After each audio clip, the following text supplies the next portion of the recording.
Hello friends, we are in the book of Ruth. If you don't mind, do you guys want me to just get into reading? Is it okay if I pray before I read? Sometimes I want to give things I'm learning in my personal time, my personal study. If you'll have feedback, it is very appreciated for you to share with me. But for now, I'm just going to get right into the book of Ruth. I am reading in the NLT version of the Bible. So we are in chapter 1 of Ruth. So here we go. Elimelech moves his family to Moab, and Ruth remains loyal to Naomi. In the days when the judges ruled in Israel, a severe famine came upon the land. So a man from Bethlehem in Judah left his home and went to live in the country of Moab, taking his wife and 2 sons with him. The man's name was Elimelech, and his wife was Naomi. Their 2 sons were Mahlon and Kilion. They were Ephrathites from Bethlehem in the land of Judah. And when they reached Moab, they settled there. Then Elimelech died, and Naomi was left with her 2 sons. The 2 sons married Moabite women. One married a woman named Orpah, and the other a woman named Ruth. So sorry, I'm actually already getting distracted because you guys should do some personal study on the meanings of these names. It is really fascinating, the men's names and the women's names, to include Naomi. This left Naomi alone without her 2 sons or her husband. Then Naomi heard in Moab that the Lord had blessed his people in Judah by giving them good crops again. So Naomi and her daughters-in-law got ready to leave Moab to return to her homeland. With her 2 daughters-in-law, she set out from the place where she had been living, and they took the road that would lead them back to Judah. I think I'll probably enter information about their names in the description of the video or in the comments. But on the way, Naomi said to her 2 daughters-in-law, "Go back to your mother's homes, and may the Lord reward you for your kindness to your husbands and to me. May the Lord bless you with security of another marriage." Then she kissed them goodbye, and they all broke down and wept. "No," they said, "we want to go with you to your people." But Naomi replied, "Why should you go on with me? Can I still give birth to other sons who could grow up to be your husbands? No, my daughters, return to your parents' homes, for I am too old to marry again. And even if it was possible, and I were to get married tonight and bear sons, then what? Would you wait for them to grow up and refuse to marry someone else? No, of course not, my daughters. Things are far more bitter for me than for you, because the Lord himself has raised his fist against me." Poor Naomi. And again they wept together, and Orpah kissed her mother-in-law goodbye, but Ruth clung tightly to Naomi. "Look," Naomi said to her, "your sister-in-law has gone back to her people and to her gods. You should do the same." But Ruth replied, "Don't ask me to leave you and turn back. Wherever you go, I will go. Wherever you live, I will live. Your people will be my people, and your God will be my God. Wherever you die, I will die, and there I will be buried." It's so beautiful.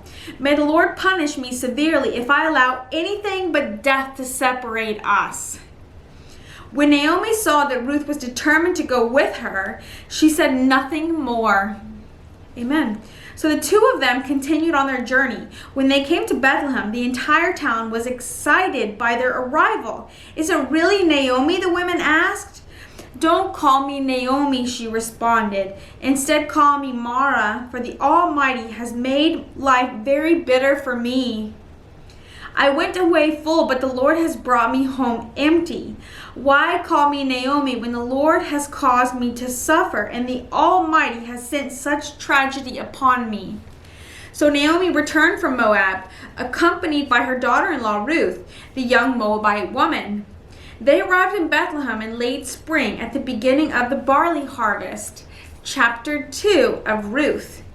Now there was a wealthy and influential man in Bethlehem named Boaz, who was a relative of Naomi's husband Elimelech.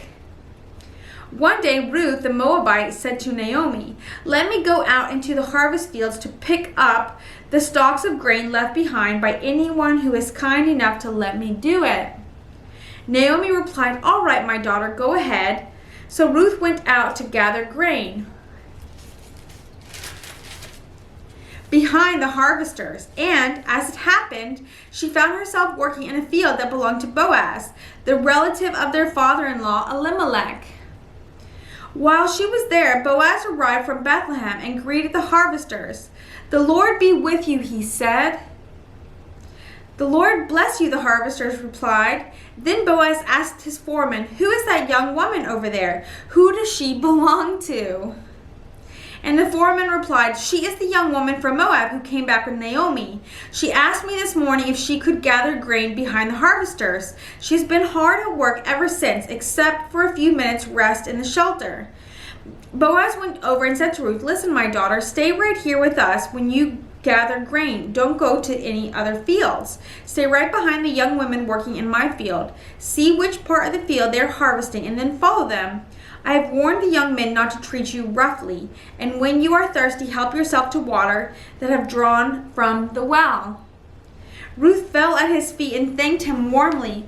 "What have I done to deserve such kindness?" she asked. "I'm only a foreigner."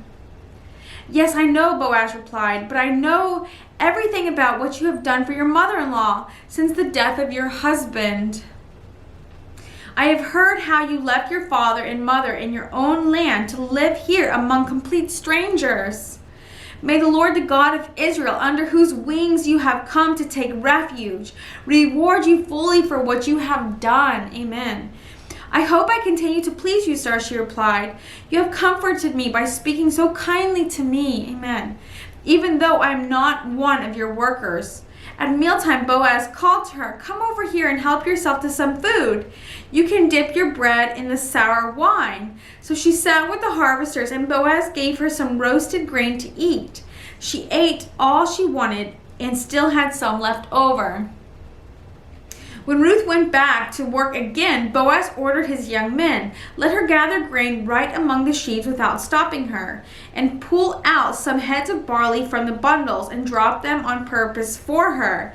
Let her pick them up and don't give her a hard time."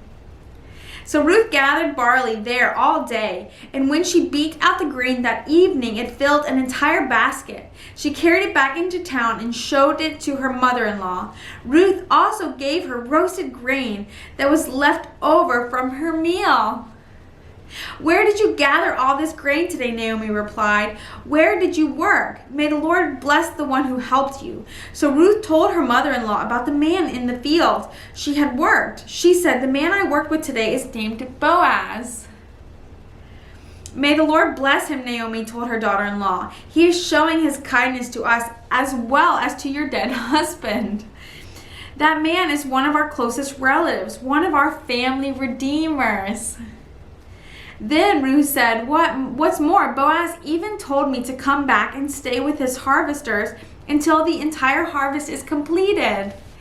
"Good," Naomi exclaimed. "Do as he has said, my daughter. Stay with his young women right through the whole harvest. You might be harassed in other fields, but you'll be safe with him."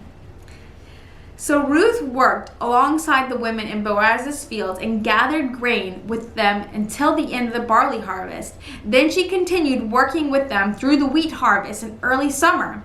And all the while she lived with her mother-in-law. So we have 2 chapters of Ruth left if you want to come back and join us for finishing Ruth. And I will add the names, like I said, probably in the comment section. To my understanding, Naomi's children's names were pretty bad. One was basically means crybaby, and the other one means it doesn't look very healthy, I guess. But I'm going to put the exact information in the description. And Naomi, when she changed her name, she changed it to reflect how she felt like the Lord had treated her poorly because of everything she had taken from her. It's amazing because in life, especially as believers, sometimes things don't go well for us. It doesn't mean that God is punishing us for our sin. Does it mean that he's possibly teaching us a lesson or helping us to grow in our faith, in our understanding, draw closer to him? And God is behind the scenes of absolutely everything, working his plan according to his purpose. God is so good and faithful, especially to those who do live for him, because Ruth was a Moabite woman and Naomi was an Israelite. So Ruth decided to follow Naomi and to follow God's chosen children, and she became one of them, just like Rahab did earlier in the book of Joshua. So I know that I typically am trying to not give too much of my 2 cents, but I think sometimes as people that maybe haven't read the Bible or are very new to the Bible, they don't know any of this information. It really does add, because it's almost like a Hallmark. If you're familiar with Hallmark, these romance novels, especially in the holidays, it kind of seems like a Hallmark story, but it shows how God is behind the scenes and working all things. So anyways, thank you for joining me in the book of Ruth. We'll be reading chapters 3 and 4 next, and I hope you are having a blessed and beautiful day.